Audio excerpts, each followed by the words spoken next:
Hi and welcome back to my channel, or if you're new, hi and welcome to my channel. I'm continuing with the rising sign videos for the month ahead, and the month ahead being April, and the rising sign is Taurus that I'm up to now for this video. Now, first, before we get into it, I will, if you're new, the first four decks will be on the astrology and things you can check with your own birth chart that might help you to navigate through the month of April. And after that, I'll be using some other oracle cards. I'll have them all in the description box anyway, consecutively as I use them through the reading. But what I wanted to get out of the way first was that with the headlines being that we're going to have a new moon eclipse on the 20th, and right the very next day we're going to have a Mercury retrograde. Now, those of you who've seen these videos before, you'll already know, so I'm sort of preaching to the choir that way, but for those that are new who might not know, with whether it's a retrograde or an eclipse, there's not just the time that the event is or the date the event is happening, but there's the pre-phase, the date, and then the post-phase.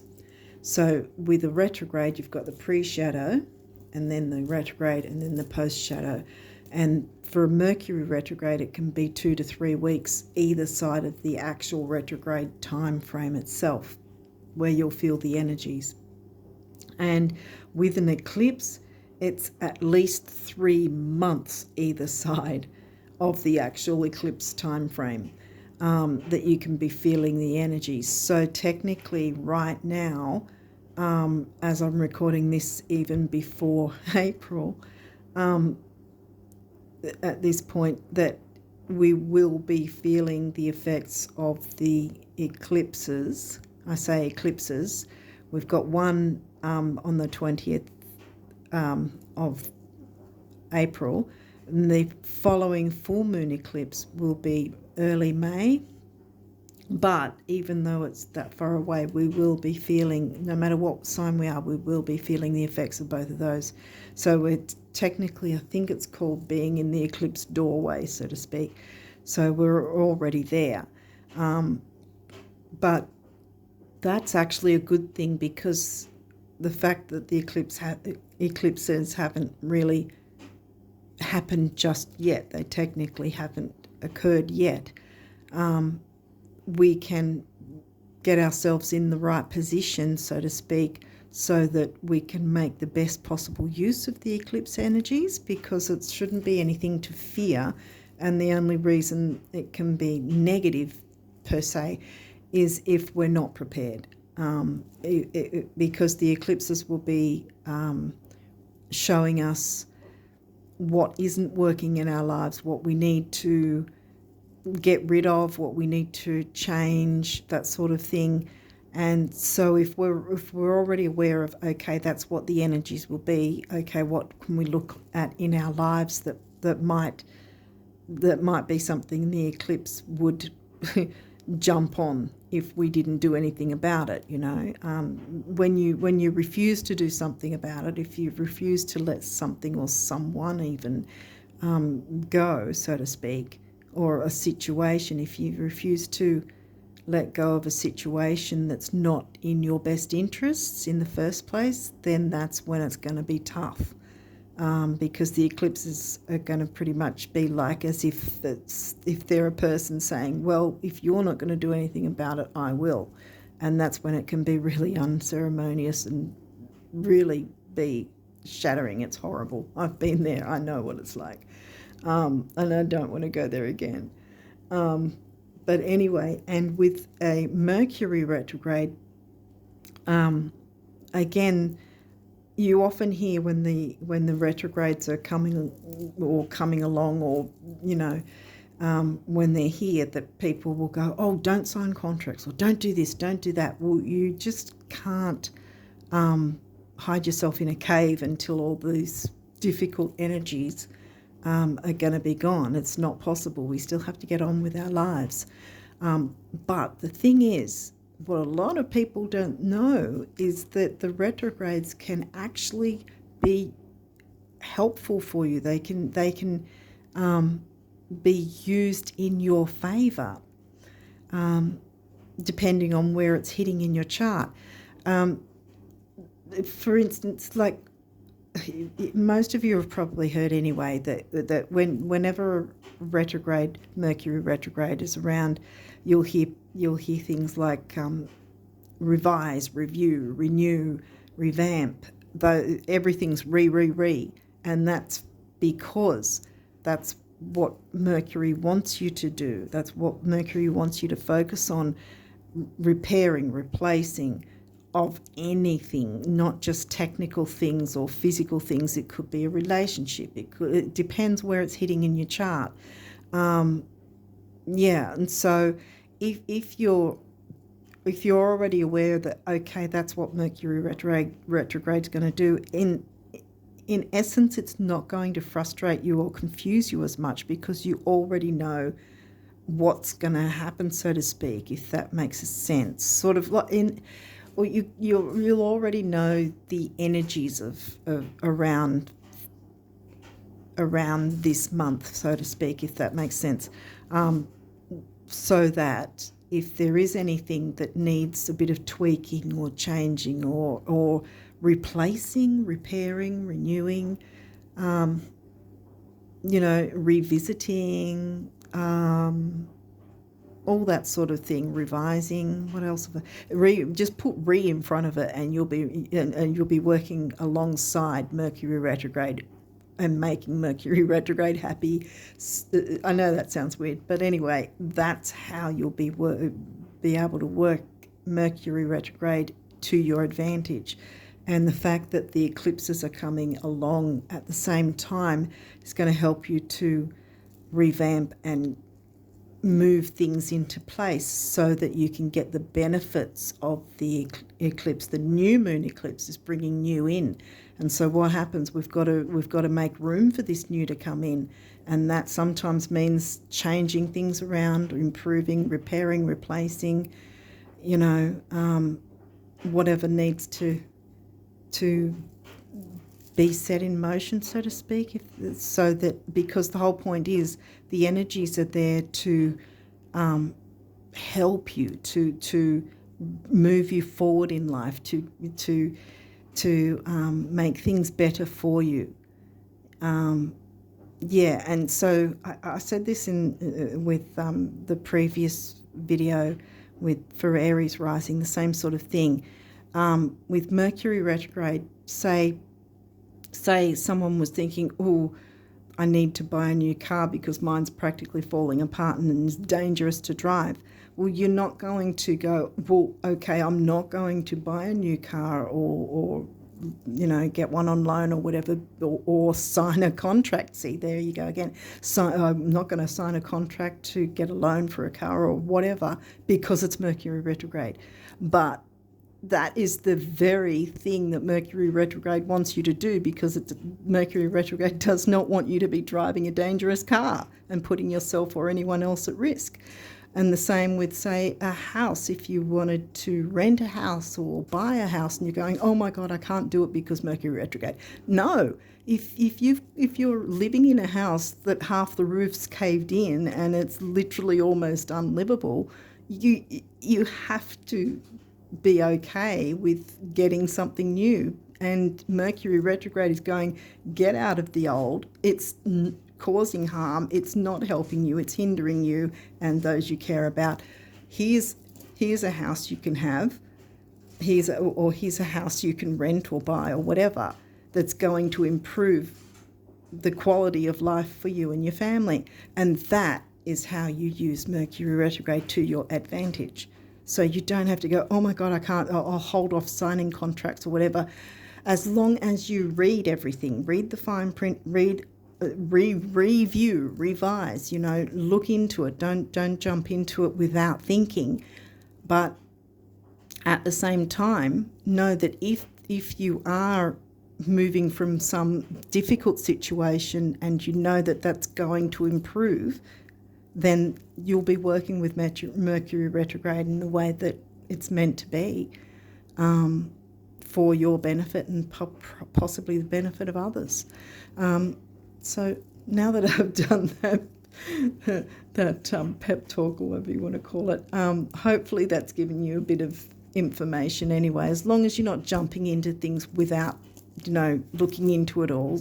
Check any fine print or anything, and reread it if you need to, whatever. But know that if you're doing something to improve your life, then it's going to work in your favour. If you're doing something for status, it's not going to work in your favour. It's simple as that. Like I said in the other video, say you've got a perfectly working car, it's fine, it's just a little older, and then you want to buy a Ferrari to zoom around town and show everyone, hey, I've got lots of money, look at me in my Ferrari. That's not going to work in your favour, because you may get that Ferrari, but it might keep breaking down. And see, that's how it can work against you if you're not actually genuinely needing to improve something in your life. Then Mercury retrograde is going to go, well, you didn't need that. So anyway, I'm going on a bit. Hopefully I've made some sense and helped you guys with a bit of information. Hopefully that's made sense. I don't know. Anyway, so we'll start now.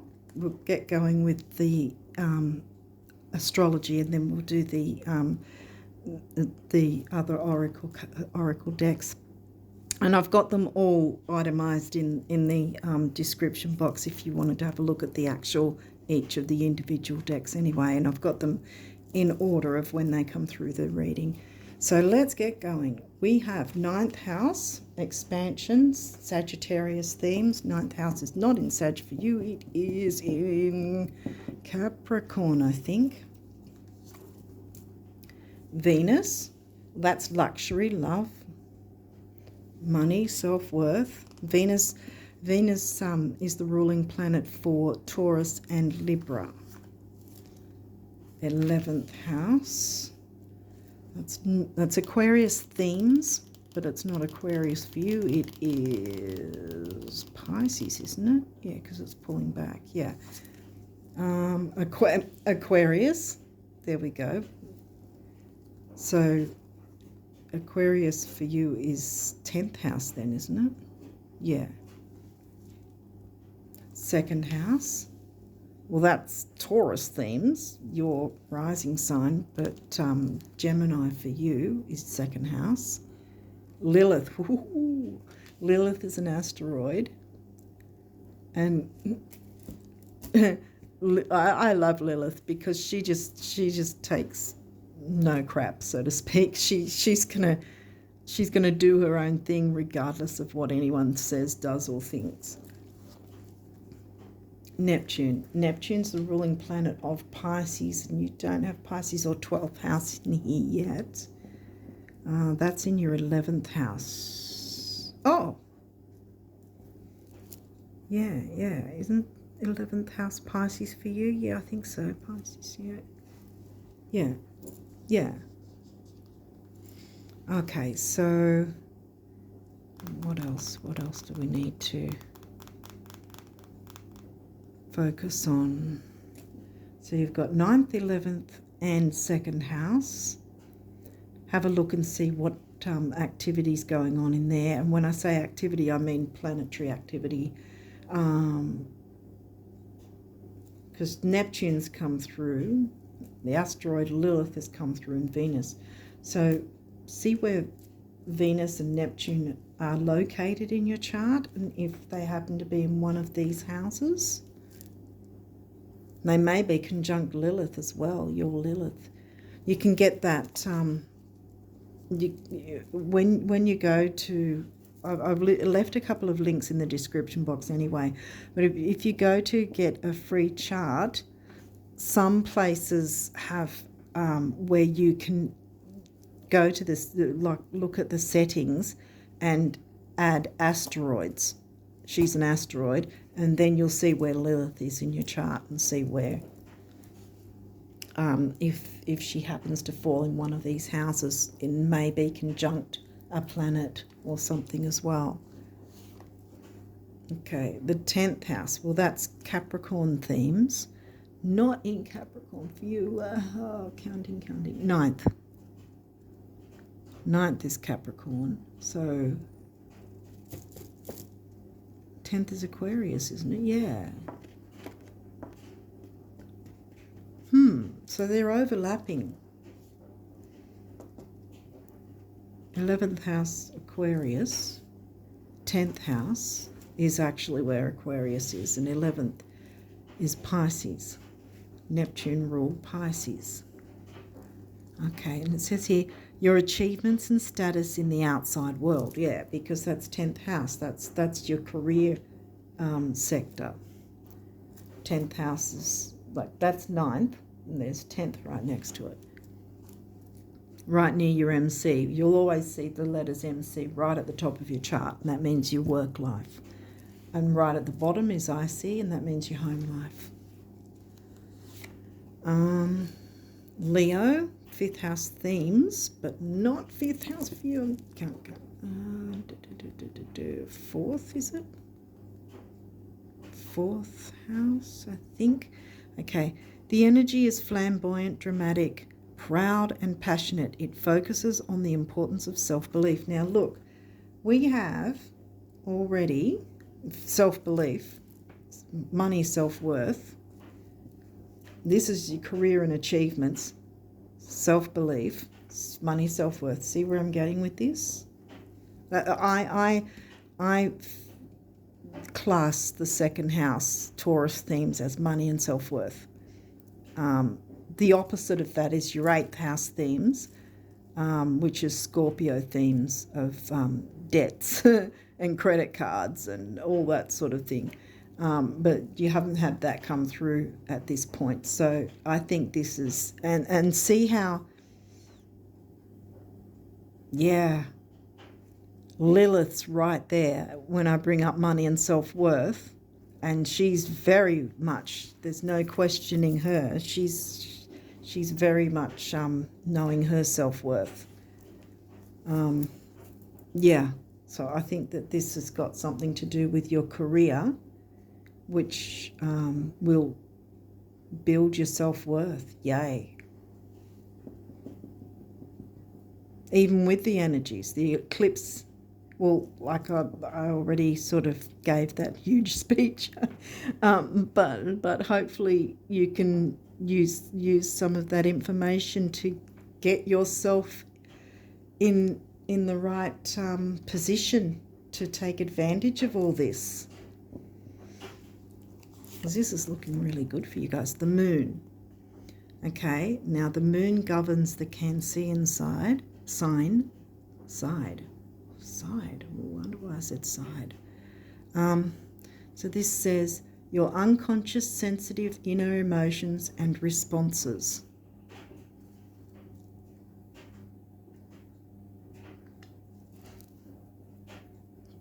Why did I say side?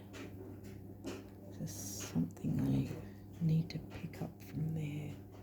Where's Cancer? Cancer's your 3rd house. 3rd house hasn't come through. And I mean,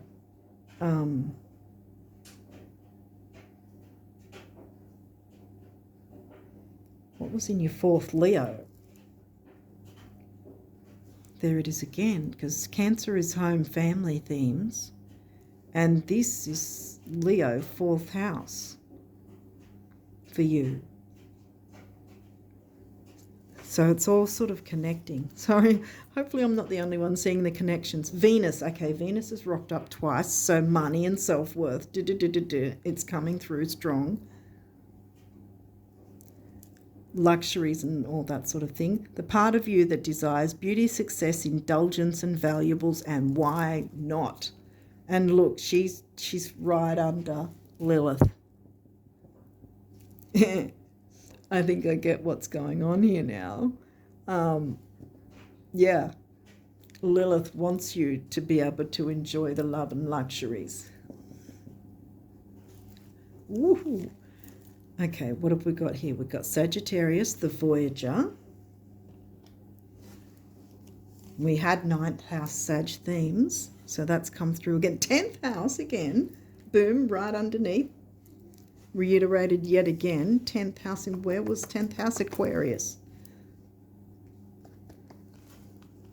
Semi-sextile, allowing, sextiles and semi-sextiles are an aspect, and you'll find most places that do charts, see how, I don't know if those are too far, see how there's that circle in the middle with nothing in it.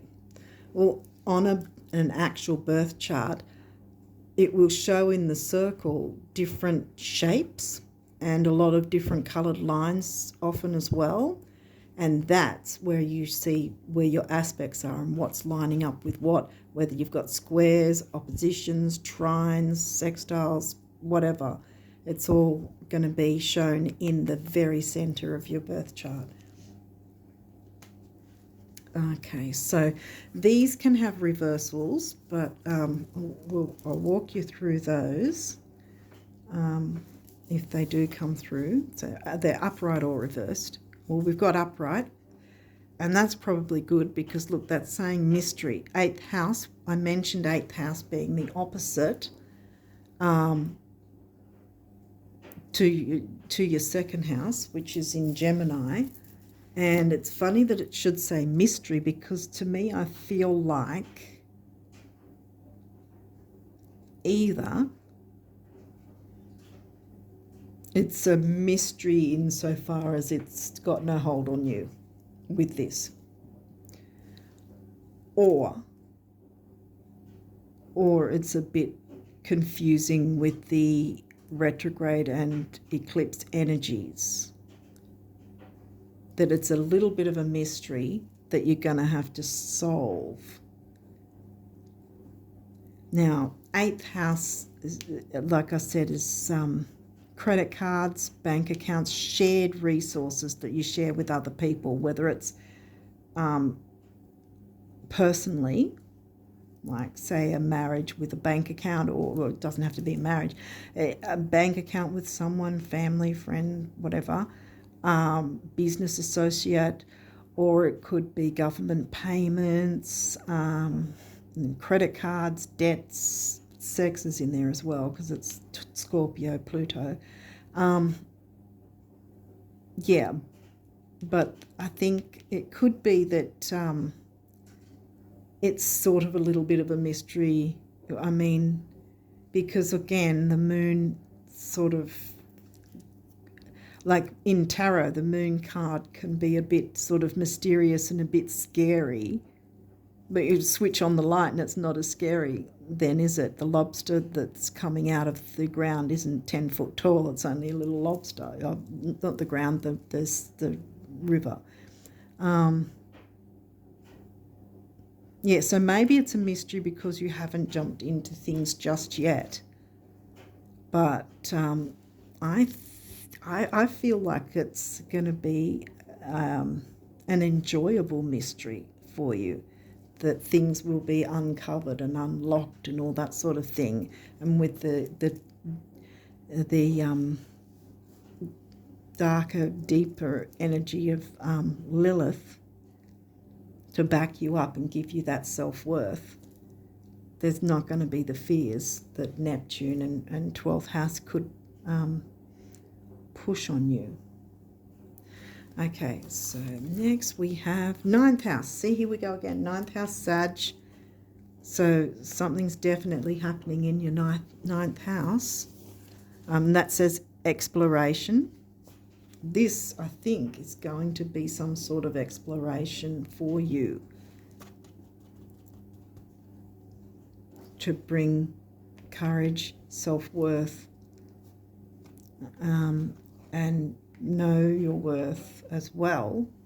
Because see, that's doubled up as well. and be able to afford luxuries. That's really good. Okay, debilitated, discomfort. Well, I think that's more about, well, it could be a little bit of discomfort not knowing everything, but that's the mystery as well. Mysteries can be solved, some at least anyway. And I think that's kind of the energy for you with this. Sort of look at it, approach things as, okay, this is a mystery I can solve this month. I can look into things. I can work with the mysterious energies of the retrograde and the eclipses, you know, and use them to your benefit, because they've been a mystery perhaps until now, that you didn't know how you could work with them. Because a lot of people don't, you know, and they sort of feel like they've got to sort of just take the energies and hope that nothing difficult happens. But it doesn't have to be difficult if you know, okay, certain things are no good for you. You've got to let them go, or you've got to repair them or improve them somehow, so that when they get closer to, like, when it gets closer to the actual retrograde or the actual eclipse, you'll go, well, I'm already ready for this. I'm prepared now. I've solved the mystery.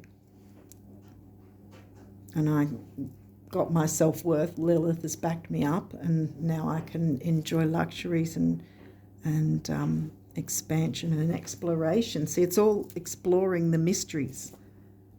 The discomfort is, yes, everyone's going to feel a bit of discomfort from the eclipses and the retrogrades in some form, but how much we feel is up to us as to whether we're going to do our best to prepare for it or not.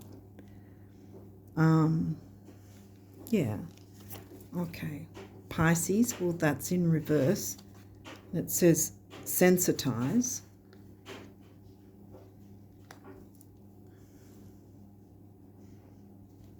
Well, I think this is not, how do I put it, not being emotionally sensitive, so to speak, so that you're not oversensitive, that sort of thing. I think it's more about that you will sort of sensitize this energy and work with it. I think it's going to be kind of like I said, a little kind of what would you call it? Not exercise. What's it called? An adventure. And yeah, and with Sag, 9th house twice, Sag themes, and Sagittarius coming through.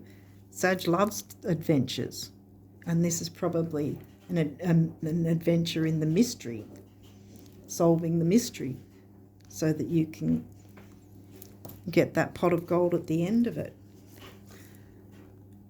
Jupiter, abundance.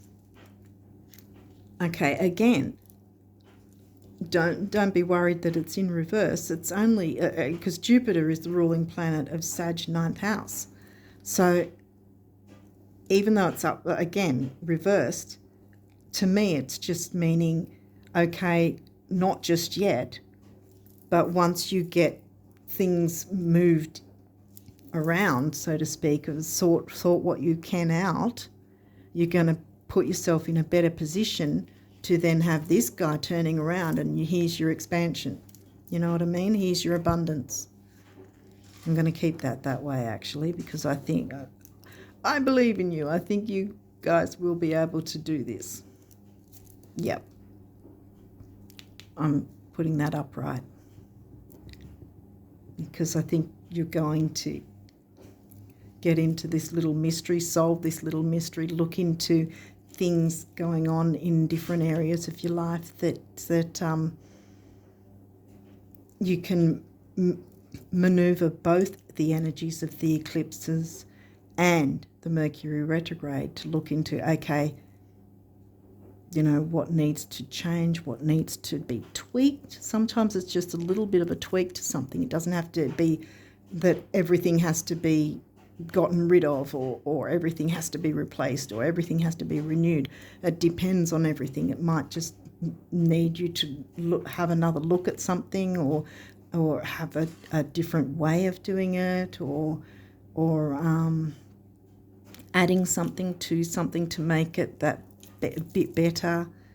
Or, like I was talking about earlier, if there is something that needs replacing, redoing, or even a contract signed, as long as you're looking into all the fine print, take your time reading all of it to make sure. But if you know that you're moving from a difficult position to a better position for yourself and others that's going to improve the quality of your life and perhaps other people as well, then you know now that the energies of the eclipses and the retrogrades are going to be working in your favour, if that's what you're needing to do. So don't fear having to sign a contract, or don't fear having to replace something if in fact it's not working in the first place, then replacing it makes sense, and that's exactly what Mercury retrograde wants you to do, so that your life can improve. That's the whole point. And the same with the eclipses. The eclipses are only difficult if we're holding on to something or someone that's not good for us, and deep down, if we, are honest with ourselves and say, hey, is this really benefiting us, or is it something that's holding us back or hurting us in some way? If we're honest enough with ourselves to work out, okay, is this something I should let go? Then the eclipses are going to go, well, yay, my job here is done. My work here is done. I've got to go to someone else and sort them out. Someone else who's not making the taking the steps or whatever. Hopefully that makes sense. Let's go in and have a look now at your numerology. Taurus rising people. Is there anything else I've missed? I don't think so. You've got intuition with the moon and Neptune as well. And I think that also is part of it, that the mystery, solving the mystery with the intuition. Lilith's going to give you the self-worth you need, as well as the courage from the Leo. The fourth house, home, family.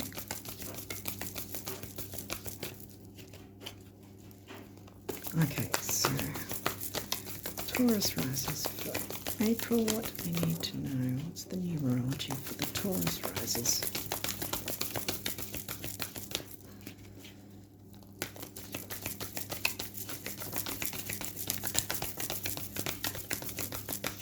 Making you go through it a bit. Okay, we'll get some cards, don't worry. Taurus rises, what do they need to know? Oh, really? Wow. Okay. It always seems to be like that, just when I think that, it's going to take ages, and then suddenly they all come at once. How many are here? Oh, 4. Okay, here we go.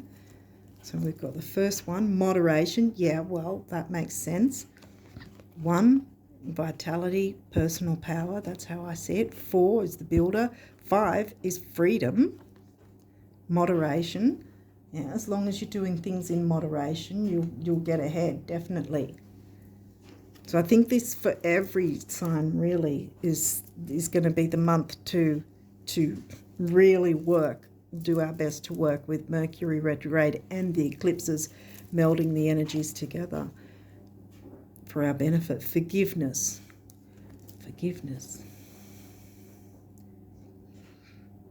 If something has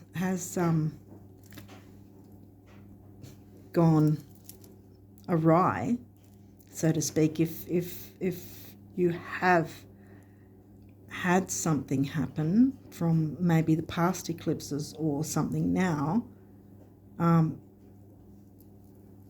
You can forgive yourself and others for what you didn't know, you know. We can only work with what we know at the time, and we can't always know everything, you know. So, yeah, I think this is forgive yourself and others. I always forget what 9 is apart from big beginnings and big endings. I think it's the number for entertainment as well.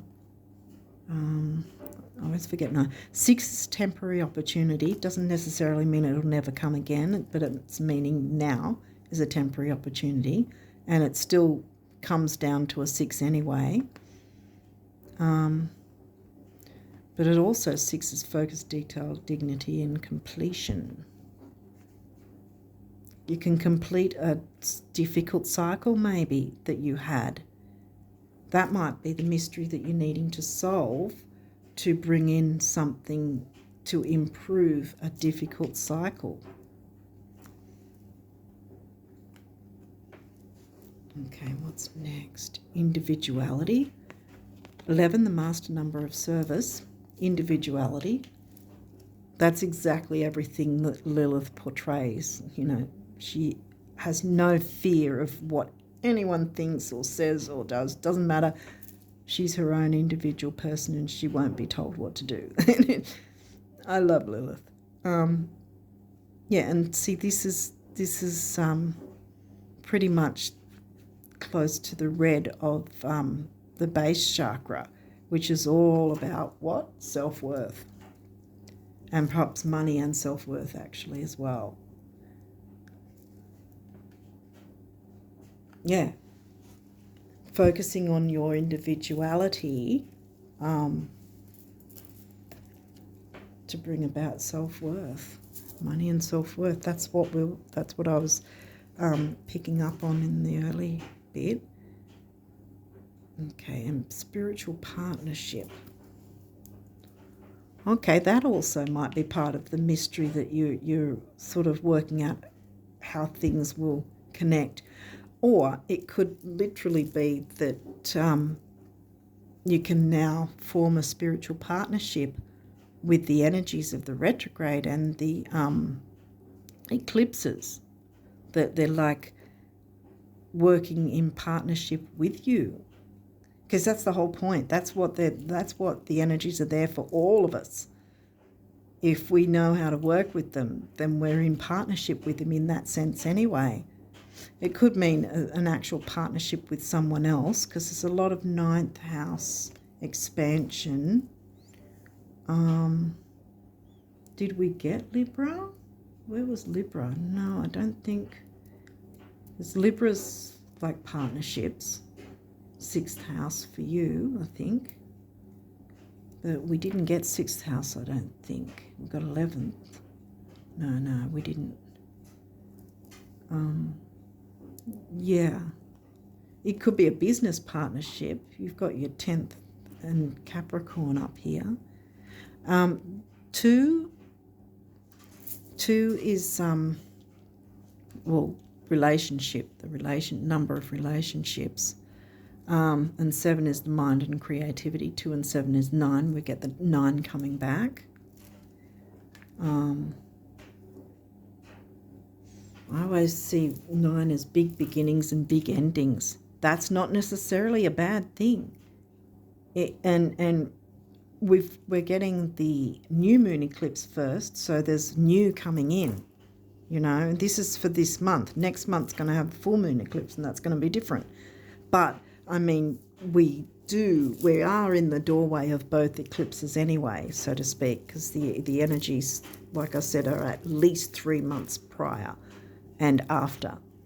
And with the pre-shadow of the Mercury retrograde, that's probably going to be at least 2 weeks before the actual retrograde. The actual retrograde happens on the 21st, so I'd say from about the 5th, or around about the 5th or the 7th, we'll start feeling the Mercury retrograde energies as well. So I guess we've got a few days at the very start of a reprieve in a sense, but not exactly, because we'll already be feeling the eclipses anyway. But yeah, so hopefully I've given you enough idea of what perhaps would help you to work with the energies of both the retrograde and the eclipses to get you in the perfect position to be able to enjoy the luxuries that you rightly deserve. You're Taurus, you deserved to experience luxury. Venus is your ruling planet. And it's come through twice. Okay, so... Oh! Why did I grab this again? I grabbed this deck again. Okay, is anything else coming through? Anything else want to come through?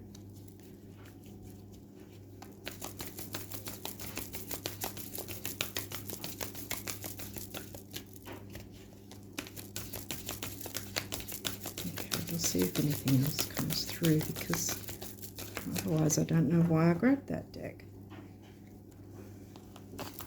Because I meant to grab the other one. Is there any other numerology that you guys wanted to bring through for the Taurus risers? That one? All right. Okay, so... self-discipline. For the builder, 1. Look, there we go. It's like a mirror of it. It is. It's like a mirror. Look, green there, orange there, orange there. Moderation, self-discipline. 1, 4, 4, 1. Yeah, it's going to take some self-discipline, but you've got a mystery that's exciting to solve, quite frankly. And like I said earlier, even though that came through in reverse, it doesn't mean you won't have abundance.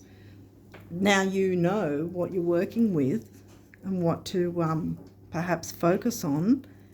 You will bring your abundance and enjoy your luxuries. Like I said, you're Taurus. You know how to do that. And you rightly deserve it. Okay, so now this, if you haven't seen these readings before, this deck is set out as if the universe is directly speaking to you. So, and they have quirky messages, so bear with me. Okay, so what does the universe want you guys to know, Taurus risers? What does the universe want to tell you about abundance? Their messages about abundance. We all can do with abundance messages. Okay. What do the Taurus risers need to know? What do you want them to know, Spirit?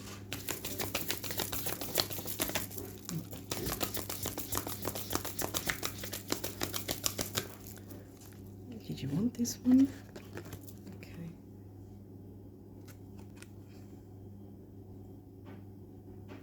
Okay, this one says, one of abundance's many corollaries is that the brighter your light shines, the more you attract everything, moths and butterflies, at which point you begin learning what to celebrate and what to let fly on by, or whom. Flame on, the universe. Right. Again, like I was saying earlier, if there's something or someone that, if you're honest with yourself, that you do not need holding you back, you do not need in your life, it may be time to sort of step away as much as you can if you can't completely stop or end whatever it is, or let go of. Sometimes in the letting go, that's when something will come towards us better, in a better way, even if it's the same thing, if that makes sense. Sometimes the letting go is exactly the perfect thing to make things work out better.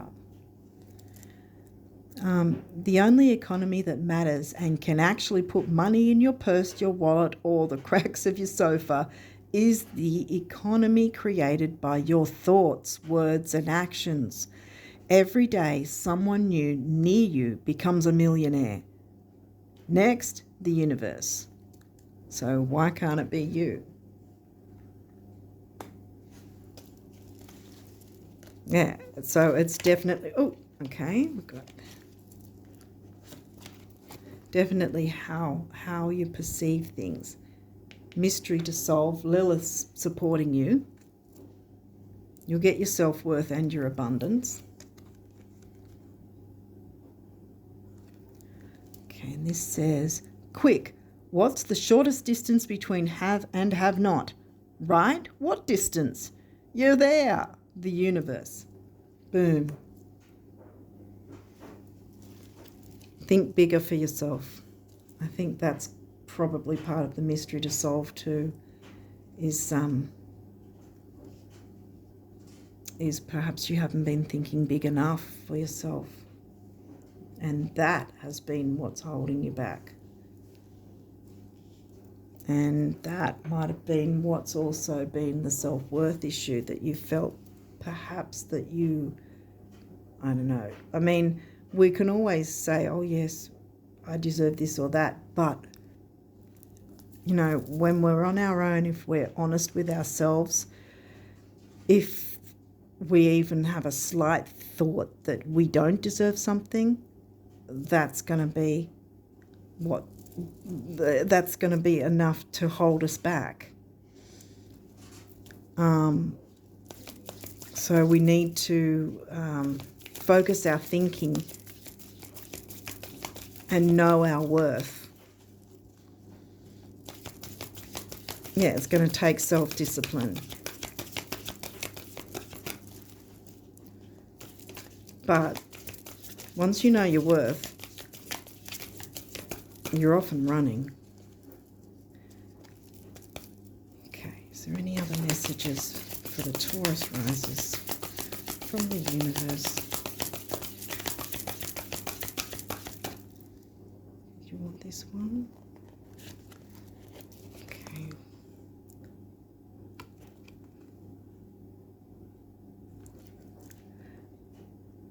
Go way out. Think beyond your present dreams to the dreams you will dream once these have already come true. And when you can, clearly see how confident you will walk and how proud you will feel. Start walking and feeling like that today. Far out, the universe. Yeah, exactly. I thought there was another one that wanted to come through. And I was right. Thank you, Spirit.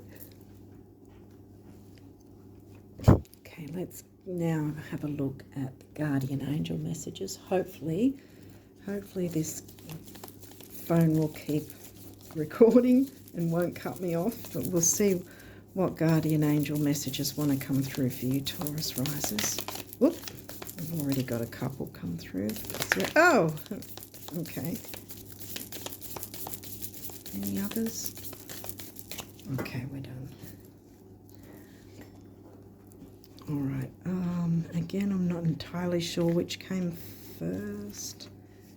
I think,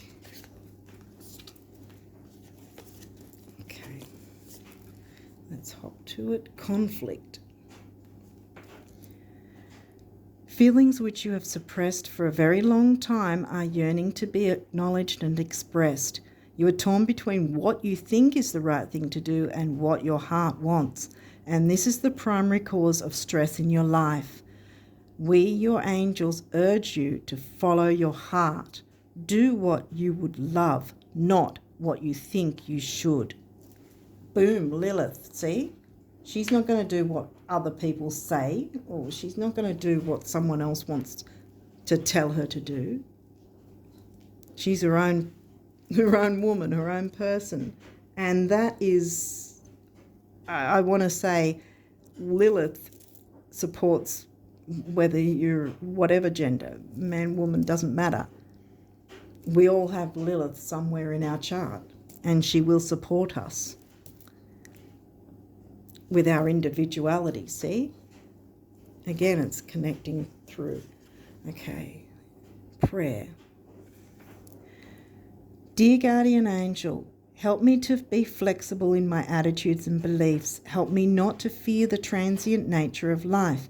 Help me to remember the eternal light which emanates from my soul and the eternal light which emanates from the heart of every living thing. Help me to remember that I am eternally guided and loved by God and all creation. Exactly. Yes. And the universe wants you to that's also going to be a mystery to solve, is maneuvering your thinking to maneuver you in the best possible position for abundance. Inspiration. A wave of inspiration and a stream of beautiful ideas are about to enter your aura. It is important that you trust your intuition at this time, yes. Pay attention to unusual thoughts that come to your mind and do not discount your imagination. Many wonderful ideas which have served humanity were initially scoffed at or ridiculed. We, your guardian angels, will help you discover ways to apply your ideas and manifest new realities for your life. Yay. Okay, affirmation. Be aware of your language and thoughts. Boom.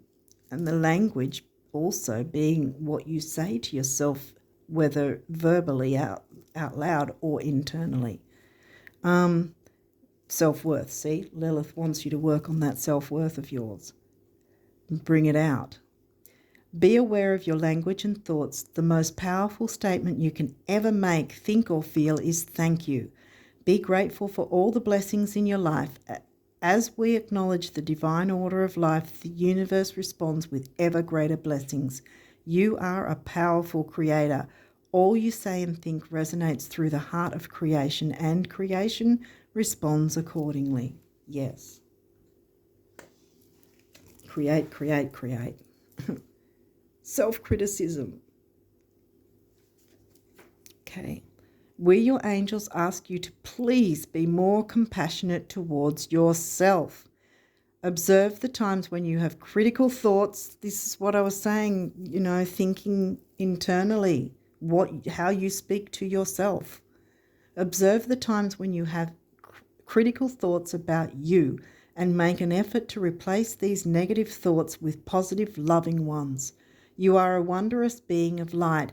Even if at times you think you are less than perfect, remember that God and divine perfection exist in all things. And yes, they do. Exactly. Yeah. So the mystery, you're solving it already. Your self-worth needs to be a priority. Yeah. And the mystery to solve as well, I think, is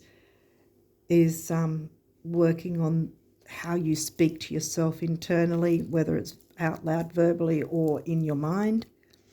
Because the whole point, as I was saying earlier, if there's even a slight bit of self-criticism, it's going to go against what you're wanting to bring to fruition, so to speak. Because if the universe, if you're saying out loud, I'm worthy of this, I want that, or I'd like to have this, or whatever, but in your mind you're talking down to yourself, then the universe is going to go, oh, hang on a minute, so you don't think you're worthy? Okay, we'll leave it then. It's kind of like that.